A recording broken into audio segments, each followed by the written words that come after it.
Hello dear friends, मैं विजय आपका अपने चैनल स्टडी विद विजय भैया में स्वागत करता हूं। दोस्तों, आज मैं आपके सामने अर्थक्वेक से रिलेटेड कुछ विशेष जानकारियां लेकर आया हूं।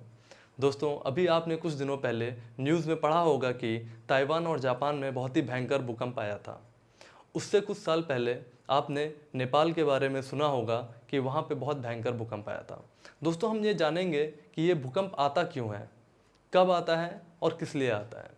दोस्तों, अगर हमको ये बात समझनी है तो हमको सबसे पहले अपनी अर्थ को समझना पड़ेगा कि आखिर हमारी अर्थ में ऐसा क्या है जो ये भूकंप आता रहता है। आइए देखते हैं। दोस्तों, जैसे कि हम ये मानेंगे कि ये एक बड़ा सा गोला हमारी अर्थ है। हमारी अर्थ में दोस्तों बहुत सारी लेयर होती हैं। उसमें हमारे पास सबसे जो अर्थ की जो मेन लेयर होती है, जो सबसे अंदर होती है, उसे हम लोग कोर कहते हैं। दोस्तों, इस लेयर को हम लोग कोर कहते हैं और इसे हम आग का गोला भी कह सकते हैं। इसके अंदर इतना ज़्यादा टेम्परेचर होता है कि इसके अंदर कोई भी मेटल टिक नहीं सकता है। उसके बाद दोस्तों हमारी सेकेंड लेयर आती है जिसे हम लोग मेंटल कहते हैं। दोस्तों, मेंटल ऊपरी लेयर और सबसे निचली लेयर के बीच का पार्ट होता है। हमारी ऊपरी लेयर जो होती है इसे हम लोग क्रस्ट कहते हैं। क्रस्ट कहते हैं। दोस्तों, क्रस्ट वही लेयर है जिस पे हम आप अपने अपने घर बनाकर रहते हैं। दोस्तों, हमारी पृथ्वी का सारा जीवन जो है वो क्रस्ट पे ही होता है। दोस्तों, जब भी कोई भूकंप आता है तो उसका एक फोकस पॉइंट होता है।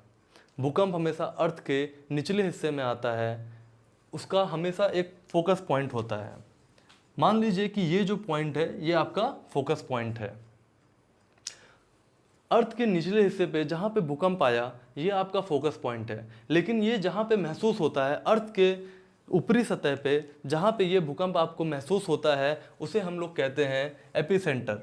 जहाँ पे ये पूरा अपना केंद्र बनाता है अर्थ के ऊपरी सतह पे, मतलब आपकी क्रस्ट पे। दोस्तों, इसे हम कहते हैं एपिसेंटर। एपिसेंटर वो पॉइंट होता है जहाँ पे भूकंप के झटके सबसे ज़्यादा जहाँ महसूस किए जाते हैं, जहाँ पे भूकंप का मैग्नीट्यूड सबसे ज़्यादा होता है। दोस्तों, हमारा फोकस हो गया, हमारा एपिसेंटर हो गया। जो हमारा अर्थक्वेक होता है दोस्तों, वो वेव के फॉर्म में होता है। इसे हम सिस्मिक वेव के नाम से जानते हैं और ये वेव के फॉर्म में ही एक लहर की तरह एक तरफ से दूसरी तरफ ट्रैवल करता है। दोस्तों, इसको तीन वेव्स में हम लोग समझ सकते हैं। हमारी पहली वेव होती है पी वेव, जिसे हम लोग प्राइमरी वेव भी कहते हैं। दोस्तों, क्योंकि ये पहली होती है, फर्स्ट होती है, इसलिए इसको प्राइमरी वेव कहते हैं। इसके बाद आती है हमारी सेकेंड वेव, जिसे हम लोग सेकेंडरी वेव कहते हैं।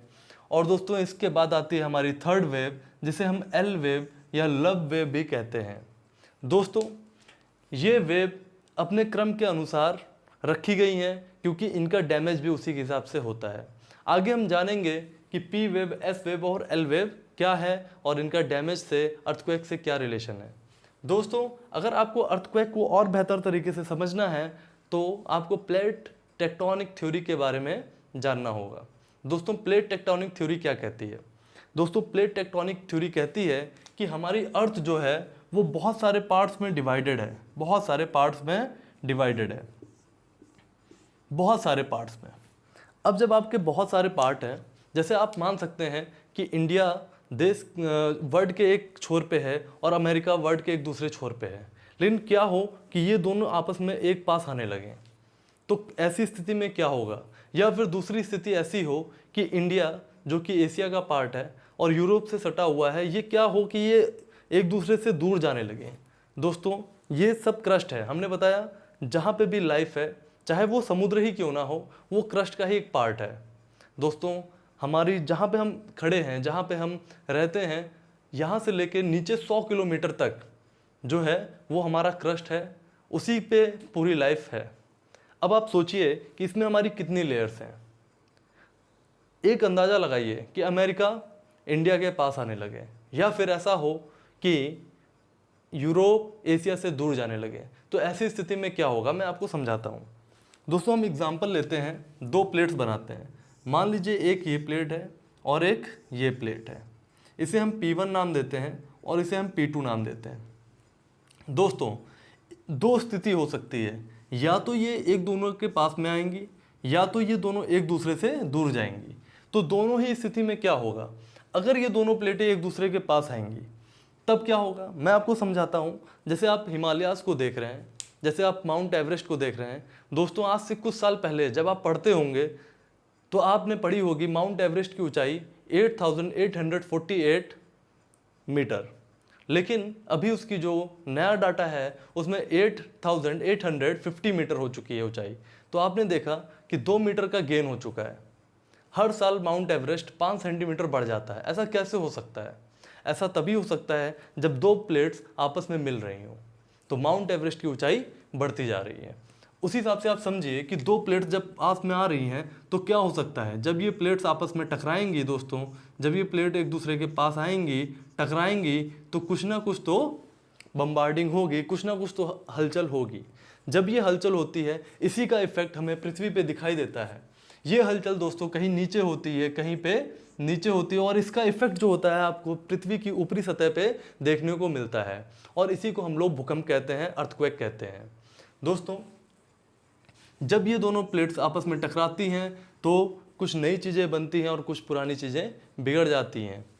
अगर क्या हो दोस्तों, ये दोनों प्लेटें एक दूसरे से दूर जाने लगें, तब क्या होगा दोस्तों? ऐसी स्थिति में भी आपके पास एक दरार उत्पन्न होगी, और जिस दरार में आप कहेंगे तो वहाँ पे नया समुद्र बन सकता है या बहुत सारी चीज़ें हो सकती हैं। दोस्तों इन दोनों केस को, अगर प्लेट्स आपके पास में आ रही हैं तो इसे हम लोग कहते हैं कन्वर्जेंस। कन्वर्जेंस मतलब एक पास आना, और जब प्लेट्स दूर जा रही हैं तो इसे हम कहेंगे डाइवर्जेंस। डाइवर्जेंस। दोस्तों आपने ये तो समझ लिया कि प्लेट्स का क्या खेल है। अभी आपको मैं बता दूं, जहां हम खड़े हैं ये जगह भी बहुत सारी प्लेट्स हैं यहाँ पे भी, और ये भी लगातार मूवमेंट में है, लेकिन इसका मूवमेंट इतना स्लो है कि आपको पता ही नहीं चलता कि ये मूव कर रही है। जैसे दोस्तों बहुत साल पहले लोगों को ये नहीं पता था कि पृथ्वी गोल है और पृथ्वी लगातार चक्कर काटती है, सूर्य के काटती है और अपने धुरी पे भी लगातार घूमती रहती है। उसी तरह मैं आपको बता रहा हूँ, ये ज्योग्राफी की बहुत मतलब पावरफुल डिस्कवरी है कि आपकी प्लेट्स जो है वो भी मूव करती हैं। मतलब आप निरंतर एक जगह पे नहीं हो, आप लगातार मूव कर रहे हो, लेकिन ये मूवमेंट इतना स्लो है कि आपको पता चलने वाला नहीं है। तो उम्मीद करता हूँ कि दोस्तों आपको यहाँ तक समझ में आया होगा।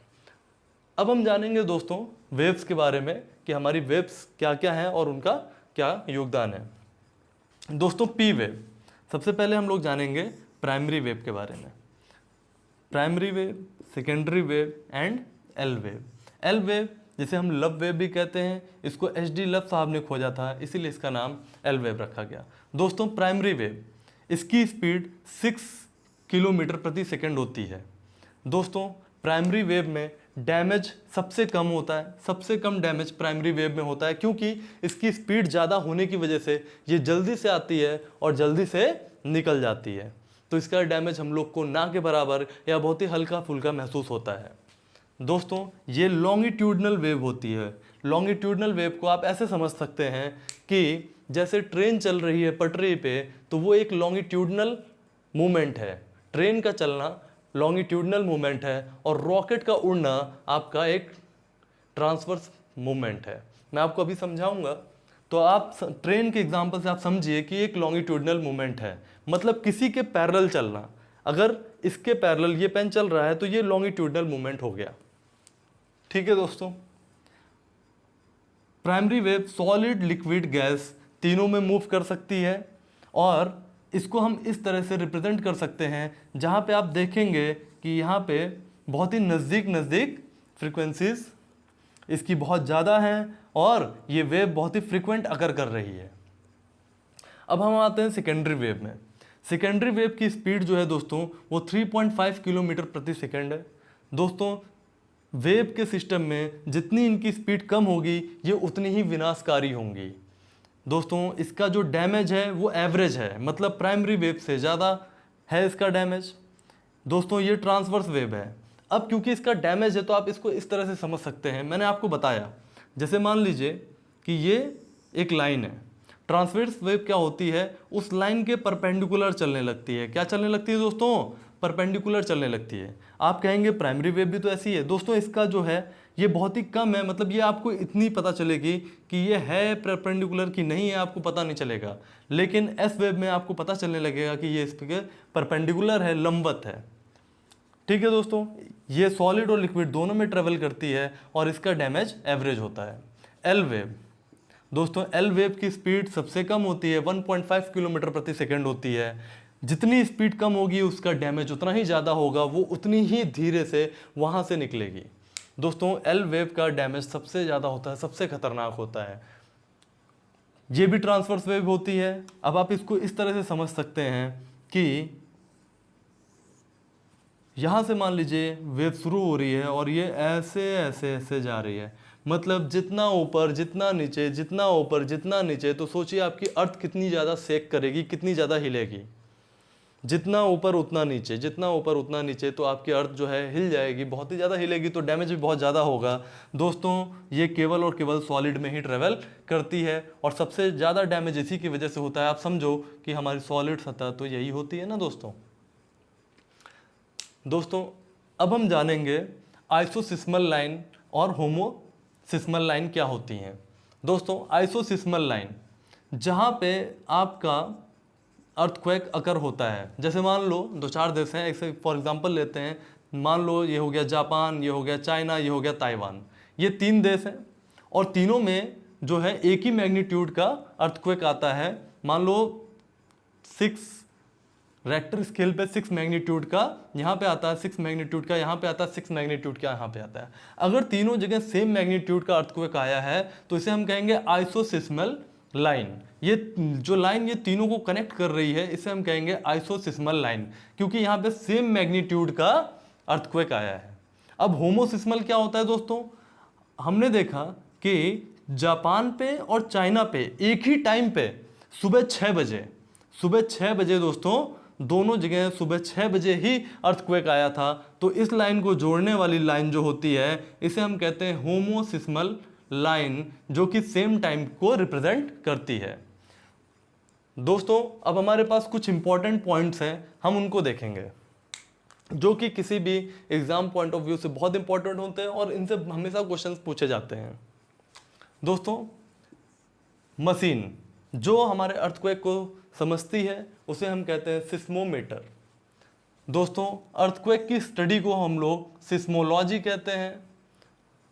दोस्तों ग्राफ, जब भी हम अर्थक्वेक को मेज़र करते हैं तो हम ग्राफ बनाते हैं, उस ग्राफ को हम लोग सिस्मोग्राफ कहते हैं। 4th पॉइंट, स्केल, जिस स्केल पे अर्थक्वेक को नापा जाता है उसे हम लोग रिचर स्केल कहते हैं। रिचर स्केल की एक खास बात है कि अगर इसमें 1 से लेके 10 तक 9 तक पॉइंट्स होते हैं, 1 से लेके 9 तक पॉइंट्स होते हैं, इसमें 7 एक ऐसा पॉइंट है जिससे अगर कम आया, अगर उससे आपका रिचर स्केल पे अगर रीडिंग कम आ रही है तो आपका अर्थक्वेक बहुत ही हल्का है, इसमें डैमेज ज़्यादा नहीं होगा, हल्का फुल्का अर्थक्वेक है। लेकिन अगर 7 से ज़्यादा आता है तो ये एक विनाशकारी अर्थक्वेक है, बहुत ही खतरनाक है, इसमें डैमेज देखने को ज़्यादा मिलता है। दोस्तों 10 जो है ये रेयरेस्ट ऑफ द रेयर है, रिचर स्केल में 10 पॉइंट जो है ये रेयरेस्ट ऑफ द रेयर है। कभी ऐसा विनाशकारी अर्थक्वेक आ जाए जो अभी तक देखा नहीं गया, जो मापा नहीं गया, तो वो 10 पे रखा जाएगा। रिचर स्केल की खास बात यह है कि इसका हर एक पॉइंट उसके पहले वाला और उसके बाद वाले में मल्टीपल ऑफ 10 का, मतलब जो उसका डैमेज होता है, जो उसकी पावर होती है वो मल्टीपल में चलती है, 10 के मल्टीपल में चलती है। मतलब जो 6 था वो 7 से 10 गुना कम था, 7 8 से 10 गुना कम है और 8 9 से 10 गुना कम है। दोस्तों सबसे ज़्यादा जो अर्थक्वेक होते हैं वो पैसिफिक ओशियन की बेल्ट पे ही आते हैं। अगर आपसे कभी पूछे कोई कि हाईएस्ट अर्थक्वेक कहाँ आ सकते हैं, तो पैसिफिक ओशियन की बेल्ट पे आते हैं, पैसिफिक ओशियन के किनारे आते हैं। दोस्तों गुजरात के भुज में 26 जनवरी 2001 को अर्थक्वेक आया था। नेपाल में जो अर्थक्वेक आया था वो 8.1 मैग्नीट्यूड का था।